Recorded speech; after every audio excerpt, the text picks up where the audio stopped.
Welcome to The Definitive Wrap, where we report the truth about American exceptionalism. We love our flag, we love our country, and we believe in America.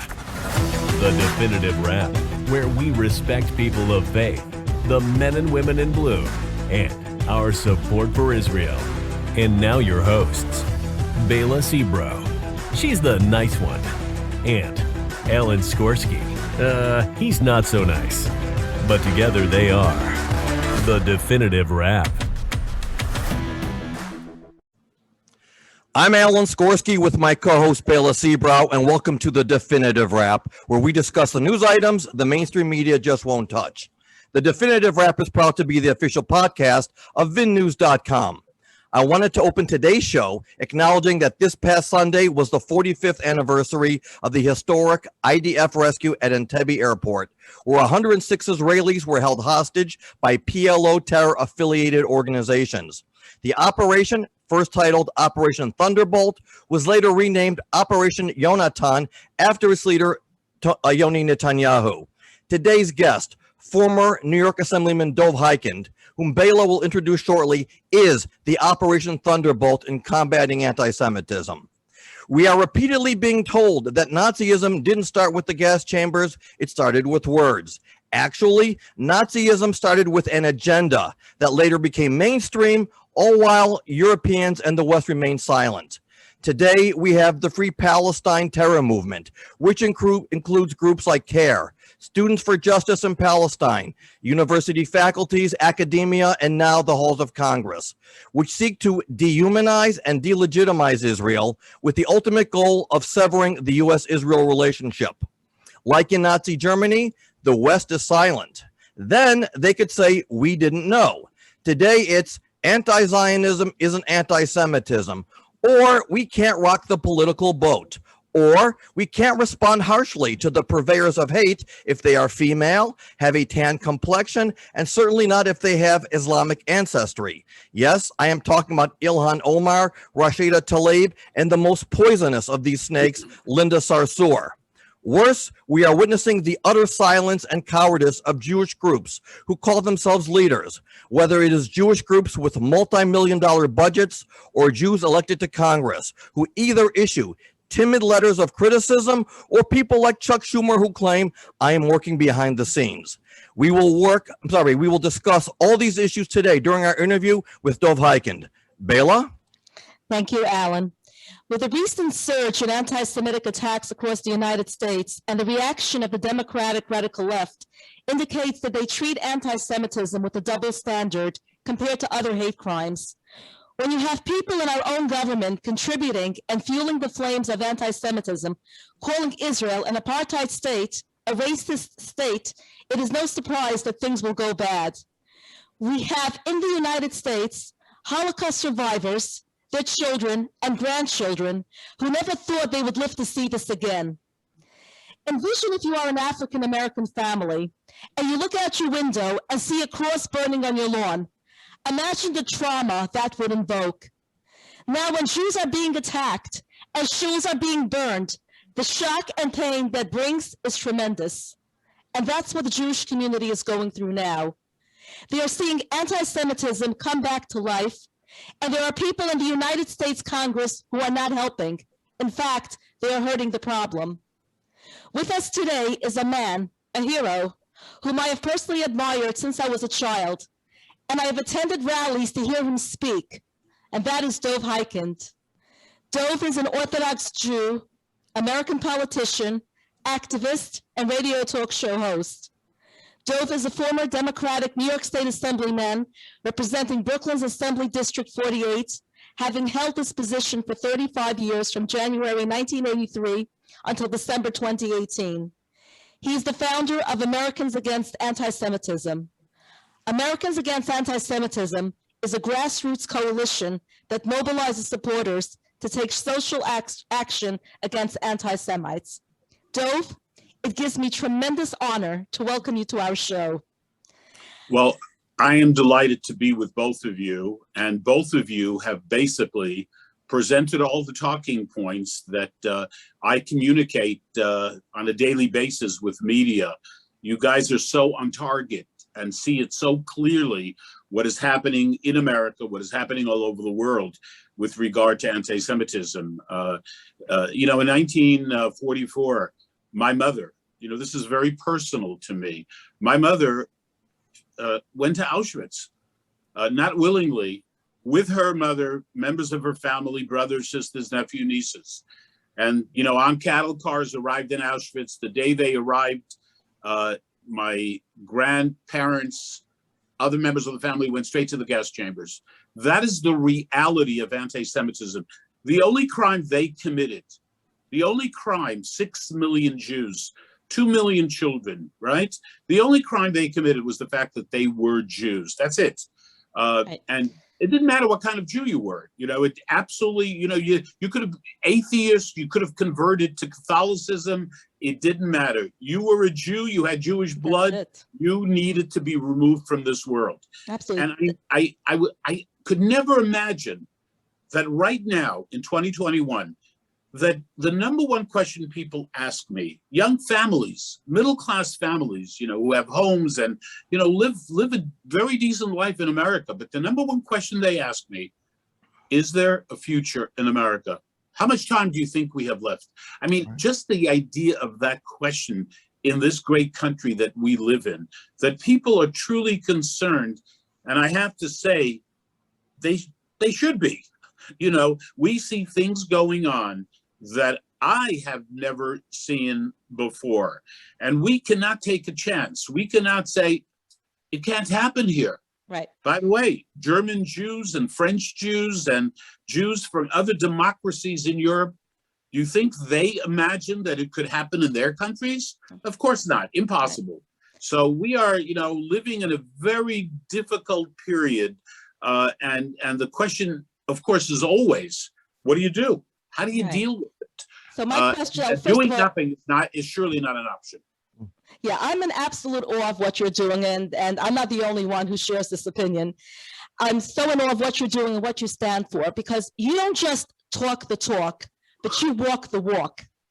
So my question to you, my very first question to you is, why are we seeing such an uptick of anti-Semitic attacks here in the United States? Look, you know, anti-Semitism is something that has always been there. I mean, if you study our history, and everyone should, you know, our young people and even our adults, you know, it's amazing how ignorant we are about our history, about the facts regarding Israel.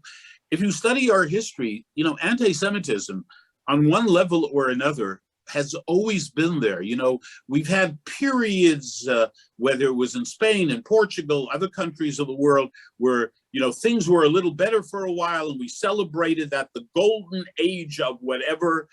But at the end of the day, sooner or later, the Jewish people have faced the haters, the Jew haters who, you know, just want to hurt a Jew, want to murder a Jew. I mean, so nothing has really changed. And why this, you know, when I left office about 2 years ago, I never imagined, I had plans. I never imagined that I would be so involved in fighting anti-Semitism, that this was going to be such a problem. We always, look, during my 36 years in the Assembly, I was out there at different times, speaking out, doing what needed to be done. You know, the swastika, the attack upon a Jew. But what happened over the last 2 years, if we go back 2 years ago, the attacks upon Jews in the streets of New York, in the tri-state area, Jews being attacked just because they were Jews. That's it. That's the only reason. Right? We saw video it. surveillance. We saw who was doing the attacking. It wasn't the right wing. Right. It was the left, actually. Right. So, you know, and the question of what do you do? How do you address this? And more recently, you know, and I was actually in Israel. I went to Israel literally as the war broke out.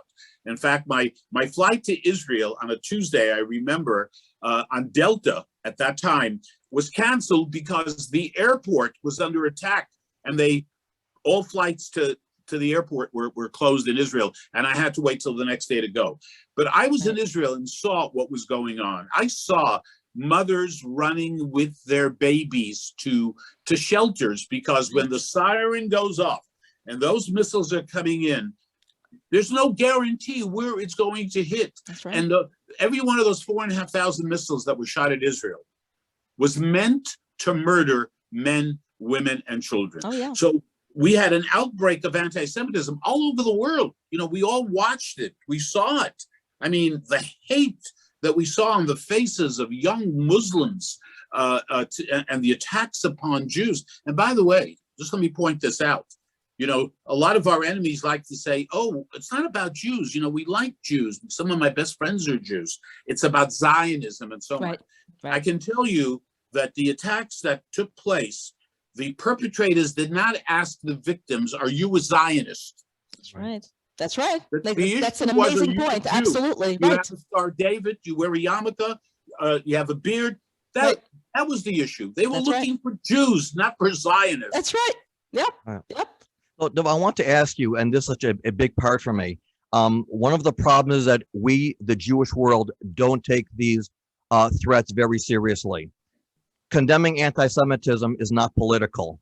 I'm a fire-breathing Republican, as Bela will attest, but I have no problem saying that Pat Buchanan was an anti-Semite, that former Congressman Ron Paul, anti-Semite, former Senator Chuck Hagel from Nebraska, anti-Semite, Jim Baker, anti-Semites. And yet, the Democrats cannot do the same. When the squad came to Washington in 2018, they were, quote, just 4 voices. Rashida Tlaib didn't come to Washington and tell her constituents back in Dearborn, let me work behind the scenes, I'm new here. She came right out with, we're going to impeach the mother effer. And yet you got Chuck Schumer, who's been in Washington longer than I've been alive. He's working behind the scenes. Now, here's my question. I want your opinion on this. NORPAC is kind of like APAC in their strategy of being bipartisan. And they recently sent out a fundraising letter that they're going to raise money for Chuck Schumer. And they acknowledge that there are people who are complaining about Schumer that he's not doing enough. And their defense of him was, listen, he's working behind the scenes. And he was majority leader, so he's blocking Bernie Sanders from introducing anti-Israel legislation. You know what? I've seen this. It's been too long. As far as I'm concerned, I'm willing to roll the dice. Now, I know that after him, if he loses, I think maybe Dick Durbin becomes the next leader of the party. I don't know. But in my opinion, I think it's time just to cut Chuck Schumer loose. And that's it, because he just doesn't have the guts. He had more guts fighting against Brett Kavanaugh than he does fighting against anti-Semitism. And the squad has given him plenty to respond to, and he's done nothing. So in your opinion, after my long rant, do you agree that it's time to cut Chuck Schumer off and that these bipartisan groups have to say, you know what, we need to put our money elsewhere? You know, I think the idea that that Chuck Schumer, you know, Shomer Yisrael, the watcher of the Jewish people, protector of the Jewish people, which is something that he's talked about for 25 years, right, explaining to Jewish audiences what his name meant, Shomer. You know, with people like him, you know, the idea that he's working behind the scenes, anyone who believes that is a fool, as far as I am concerned. The only thing Schumer cares about these days, and it's not a secret, he wants to make sure that AOC does not run against him. That's all he cares about. And he will sell out his mother. He will sell out each and every one of us, because that's what he cares about. And that's what he is worried about. Working behind the scenes, that is a farce. That is pathetic. You got to do the right thing. You got to do the right thing. You got to have faith in God, and you got to do the right thing.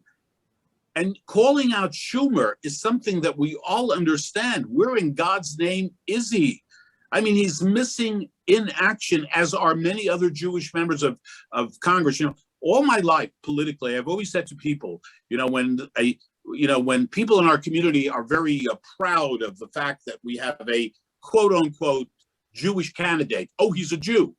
I have always said, I'm not interested whether he's a Jew or not. Okay, I'm interested in the person's commitment to the things we care about, that person's commitment to the Jewish people, that person's commitment to Israel. The fact that they are a Jew, when are we going to learn that some of our worst enemies are Jews, for God's sake? starting with Bernie Sanders. I mean, he is the one that legitimizes the squad. He has the one who has created the legitimacy with Linda Sarsour. I mean, how in God's name, for people who are not familiar with Linda Sarsour, she's probably the worst hater, around today. I mean, her record, we'd have to spend the entire show just going through her support for terrorism, her embracing terrorists, et cetera, et cetera. And Linda Sarsour is embraced by the Democratic Party. It's remarkable. The doubles. This is, by the way, Alan Baylor, this is what scares the daylights out of me. It's not the anti-Semites, because we know who they are. We know who Omar is and Tlaib and AOC and Presley, Bush. There's so many more, by the way. Yeah. There are so many more, and so many more of them are getting elected on a regular basis. Okay? What worries me are the so-called decent people, the good people, the Schumers of the world, the Nadlers of the world, and so many others who don't do the right thing. Nancy Pelosi had a chance back in the beginning with Omar, when she spoke about the Benjamins, about due loyalty. That was the opportunity to send a message, whether it's anti-Semitism, racism. If you're a hater, we are going to condemn you specifically. And I remember it was going to happen on a Monday after the Benjamins. And we all know what happened. Right. I wish we had a couple of Jews on our side, the way Tlaib, Omar, and that group is so dedicated to their sick philosophy, to their hate, okay? I wish we had one or two people in the United States Congress who was brave, courageous, not afraid to speak out, Democrat, Republican, it doesn't matter. Hate is hate. Anti-Semitism is anti-Semitism. And the truth is, we don't have that. We don't have that. We just don't. So that worries me. The decent people who don't do the right thing, that's the beginning of the end when that happens. Right. So here's what's curious. Congresswoman Cortez, who was one of the people fueling the flames, in one tweet, she wrote, "We will never ever tolerate anti-Semitism here in New York or anywhere in the world. And she also said the recent surge in attacks is horrifying, and we stand with our Jewish communities in condemning this violence. However, later on, she called Israel an apartheid state. So please explain what that's all about." Look, if you watch AOC, she is also literally one of the most dangerous people in town. Her support for BDS, just a moment on BDS, boycott, sanction, divest, right? Yeah. There's only one country in the world that has a BDS movement directed against her. By the way, there are close to 200 nations. You have countries like China that have 1 million Muslims in concentration camps. And we know what goes on in Russia with Putin, and we know what goes on in other countries of the world. Sure. Tell me, again, one other country where there's a movement. Tell me Tlaib and Omar and AOC and the rest of that group, the hypocrisy of that group. Tell me where else they are concerned about the violation of human and civil rights. Tell me one other country where they have a BDS movement. We shouldn't deal with China. We shouldn't deal with China. Can you imagine that happening? I mean, it is mind-boggling what is going on. Again, I'm not shocked by any of this. It doesn't make sense. It doesn't make sense that Israel defending itself, what any country in the world would do against an enemy called Hamas, a terrorist organization recognized by the US and other countries, attacking a neighboring state with missiles. It's like a bad dream when I was in Israel watching the media, watching Bernie Sanders and the rest of that sick group attacking Israel. You know why? Only 12 Jews died. Oh my God! If 100 Jews had been murdered by missiles or 200, they'd say, okay, blah, blah, blah. They'd be satisfied. We get sympathy when Jews die, and you know what? We've had enough of that already. We've paid the price enough in history that we do not want. If 200 Jews would have died as a result of the missiles, Israel would have been more justified. How sick is that? Right. How ridiculous. With people in Washington or people in Brooklyn on Ocean Parkway or people on Fifth Avenue in Manhattan or Los Angeles or places all over America, if missiles were being shot at your communities, missiles that blow up and murder people and destroy homes, if that was happening from a neighbor, what would you want our government to do? What would you demand our government do? Would you tell our government, we want you to protect us, but don't overdo it. Not too much, not too tough. Right. I mean, it is just sick what is going on. But this is the reality. And unfortunately, as you pointed out, and I hate to say this, and I hate to talk about the fact that our Jewish organizations, I mean, we have more Jewish organizations than any other group in America. Right. I mean, they are all over the place. Yeah. Budgets of tens of millions of dollars. Jewish organizations, hundreds of millions of dollars. I wish someone would stop and take a look at them and see what in God's name are they doing? How are they addressing this? And starting with the Anti-Defamation League that is involved in, their main reason for their existence is defamation against the Jewish people. Right. I know that part of their charter is also other people. But they seem so involved with everyone else in the world. It's amazing. It's amazing. And for the ADL, most of the time, the hate against the Jewish people, they want to blame the right. Trump was the target. He was responsible for everything. In fact, just a week ago, the mayor of Chicago, with all the crime and everything going on, guess who's to blame? Trump. I mean, it's so ridiculous. And by the way, nobody makes a big deal about it. Right. The media, Fox and the New York Post and people like us, but the media doesn't treat it like, what in God's name did she just say?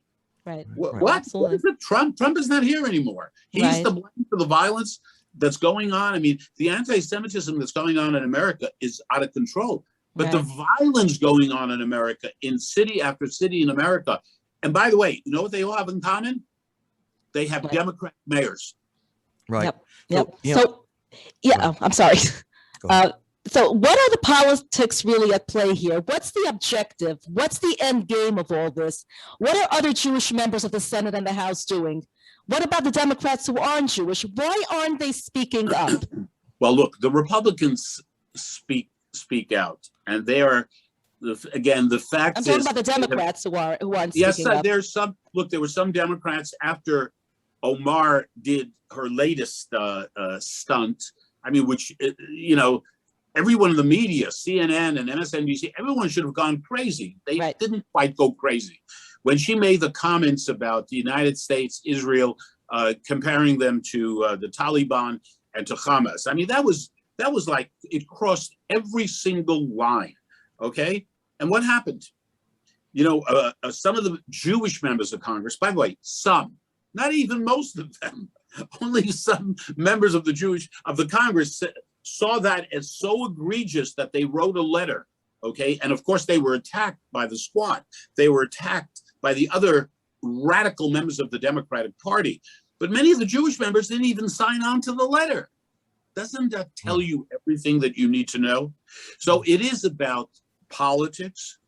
It's about cowardice. Seriously, it takes courage to do the right thing sometimes.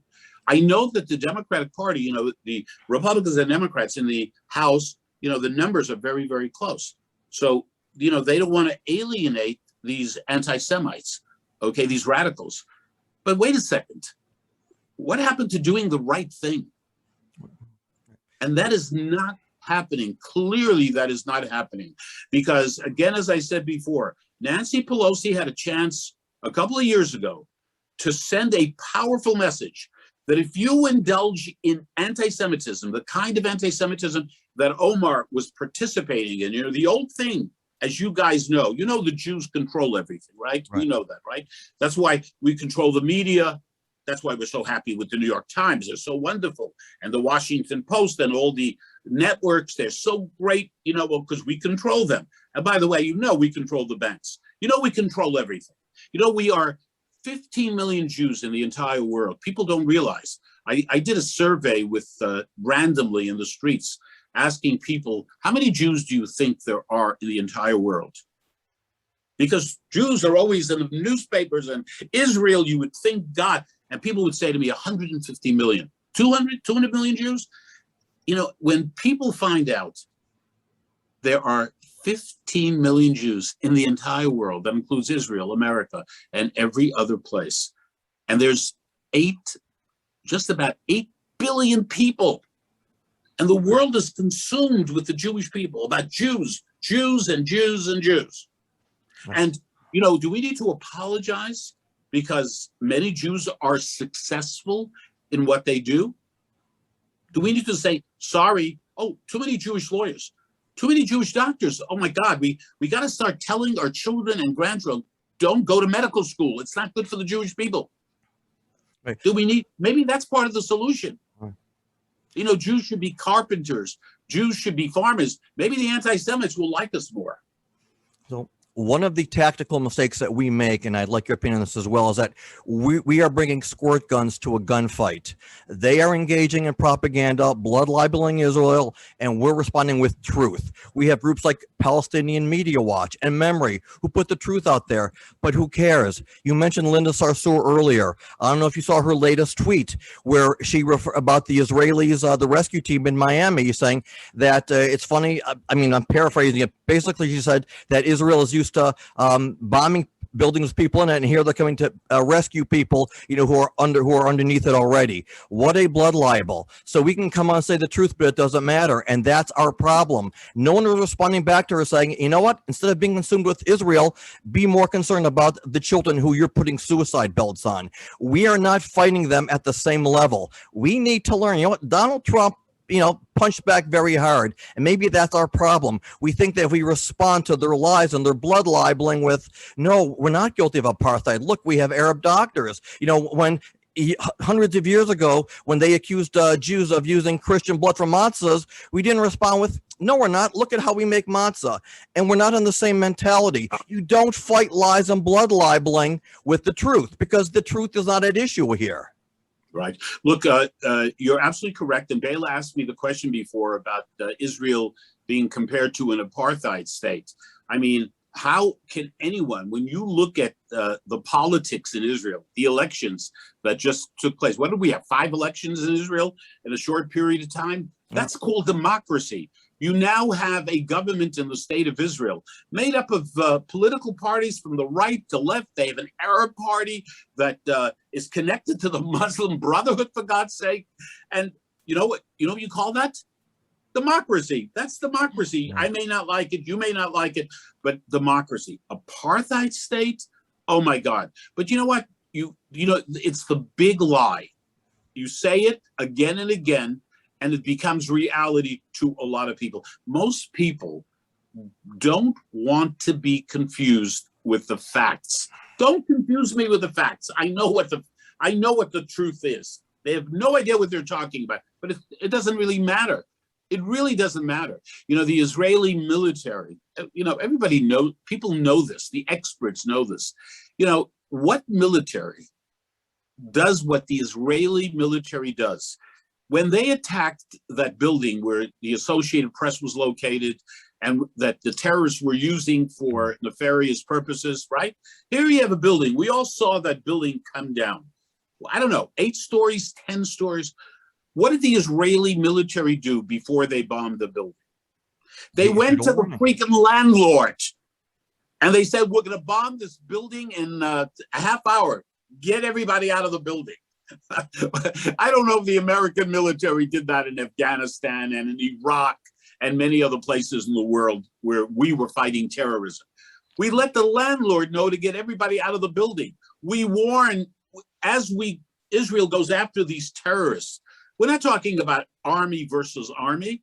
We're talking about Hamas that uses its terrorists within the population, the civilian population. So, you know, does Israel get credit for doing this?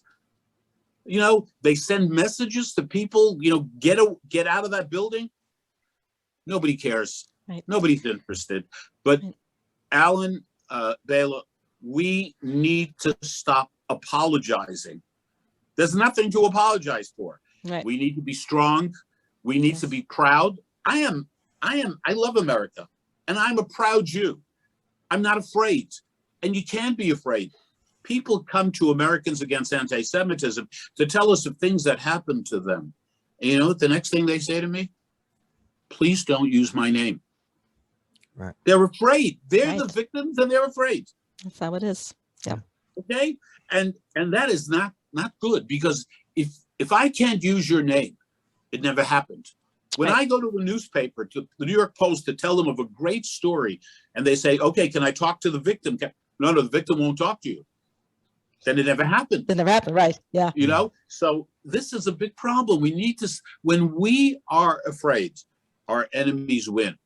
I was out in the streets of New York, I think it was a week and a half ago, 2 weeks ago. I had just come back from Israel, and we saw this thing on social media, Day of Rage. Usually I see that in Israel. So, you know, and also on the social media post, someone put, stay away from there, was at the Israeli consulate, okay? I decided I'm getting on the train here in Long Island, and I'm going to the Day of Rage, because I wanted to see with my own eyes. And I wear a yarmulke, Right. and I don't take it off for anyone. Not because I'm more religious than anyone, I'm not, but I don't remove my yarmulke for anti-Semites. I don't remove my yarmulke because I'm afraid. I just don't do that ever, period. Whether I'm traveling in Europe, if I wear a yarmulke in America, I wear a yarmulke everywhere in the world. So I went to the Day of Rage, and I saw, with my wife, Shani, and we stood on the corner of 42nd Street and 2nd Avenue at the Israeli consulate. I saw 300 Arabs, Muslims, young people filled with rage and hate. I'm telling you. And these young people go back to their communities, and they hate us. So the question earlier about what happened now, no, the anti-Semites don't become anti-Semites overnight. The people who beat up on Jews didn't suddenly decide, you know, I've had enough. You know, I've been you know, I have not been an anti-Semite till today. Today, I'm going to be an anti-Semite. That it's there beneath the surface. Right. And it just needs an excuse to come out and for those people to vent and to attack. But we're not talking, you know, it's one thing when you see swastikas, when you see hateful graffiti, okay? Hitler didn't finish the job, and you see those swastikas. Or you see physical damage, windows being broken at synagogues in the Bronx, as happened recently, and so many other things like that. But we have now seen in the past couple of weeks, Jews being assaulted in New York, for God's sake. Yeah. Where are we? Where are our people to stand and not be afraid? Right. One last question, because we're running out of time. Do you think that social media contributes to the problem? I have friends who tell me that they get thrown off Facebook for the slightest condemnation against terrorist organizations. Yet when you have anti-Semites posting cartoons and memes of Jews being killed or horrible statements alluding to the destruction of Jews, and it's reported, Facebook often replies that it does not go against their standards. To any normal person, it's beyond bizarre that material shared by the political right gets taken down by Facebook and Twitter. How could this even exist? How could this even be that the same standards is not upheld with anti-Semitic comments seen online? In fact, the ADL, the Anti-Defamation League, tracked more than 17,000 tweets with phrases and similar phrases, Hitler was right. This is out of control. What can people do about it? Well, first of all, there's no question that social media contributes to a lot of the hate. What exists today did not exist 10 years ago or 20 or 50 years ago. It's unbelievable what goes on in social media.